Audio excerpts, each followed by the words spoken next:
All right, guys, here we go. And this is why we're not going to chase gold and silver to the upside, even though, potentially it does have, obviously more upside.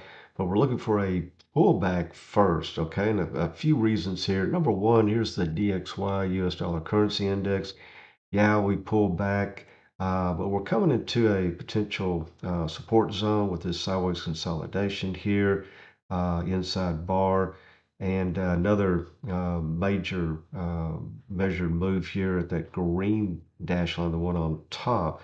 So a few factors there to potentially help it. And also, we could be putting in a little bit of a head and forgive the drawing anyway, head and shoulders pattern here, and the breakout, uh, could take us up to this high pivot zone at about 108 or so, maybe even, up to 109.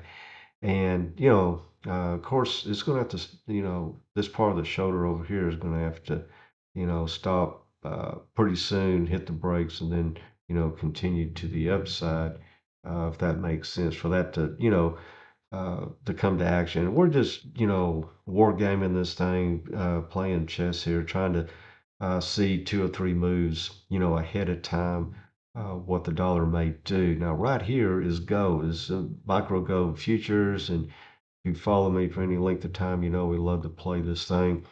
And yeah, this is like an ATM machine. Just gold and silver is crazy. Anyway, consolidation zone over here. And actually, this was consolidation. This consolidation zone is one of two things. Either it's accumulation, as they're slowly buying because they don't want to put in these big green candles by overbuying at one time. So many smaller orders rather than one big order, in order to get their price zone hit. Then right here, basically the same thing, but this is distribution where they're selling up here at the top. And then, of course, you had a hint here, when this candle couldn't close green, then all this sell off right there, so on and so forth. Okay. But coming up to it, that previous support is, everything was wicking down, but being, gently bought back up in order for the distribution to take place, is now potentially, resistance. And then this is a measured move that our Patreon members know about. This will be a key spot that will, look to really dig in hard. Short positions between that, let's say 1940 up to, 1960 or so. And of course, we have a potential double top here. I don't think we'll hit it that soon. Unless this is going to be a news-driven, situation. But we are putting in, a good little, down, up here with a low, higher low, barely, but it still counts. Uh, W formation, but even that's beginning to, wane out, so to speak. And then for silver, basically the same deal. All this was distribution up here. And then, we saw the big sell-off kind of where they decided just to dump. And then, here we are, nice little consolidation here. One, two, on the third one broke out.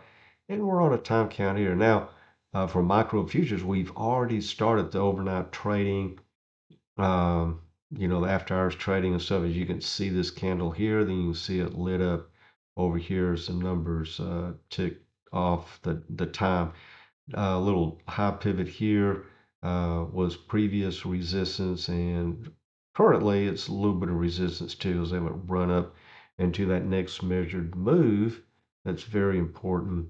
And this little consolidation zone here, that was previous kind of quasi support, was one, two, three, four.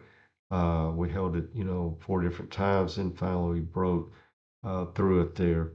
And then we will look for, if we can get over that green dash line. That remains to be seen because that's a huge move right now.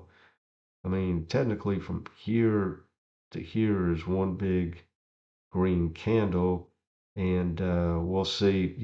That's a, I mean, that's a powerful candle, so we could definitely go higher. But when we start hitting these previous low pivots on this side here as we move up into this, I mean, brick wall that, Trump would be proud of.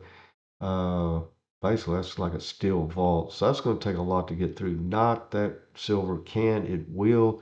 We're still looking at, 30, 40, 50 bucks at least an ounce, you know, through the end of this year, maybe even the next year, before it hits. But we'll see how bad or how good things get, in our banking issues and stuff like that. People, talking about how volatile and crazy and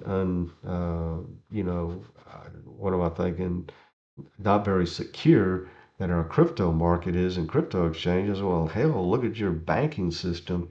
If you go back in history, I'm getting off on a tangent here, but bear with me. Look back on our history, even since the late 1800s, okay? 1800s, I'm talking about, even before the 29 crash, we had several bank runs, bank collapses, so on and so forth.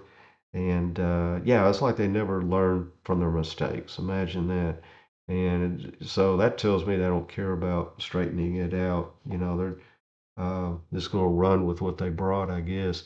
But anyway, we have this again consolidation zone here, low pivot over there, and then this measure move at that green dash line. So we think that area is going to be, you know, we're not going to, go that direction short until it's confirmed. But we're, like I said, looking at 2 or 3 steps ahead to see the potential areas. Okay. Because when to have gone long was right here, this candle here. For me anyway, that's too much of a chase. Not going to chase it, and I will just play, the reject. Even if it runs from now up to 30 to 50 bucks, I'll play those retests, those backfills, and go from there. But okay, guys, thanks for watching. Any questions, concerns, put it in the comments, and we will see you on the charts.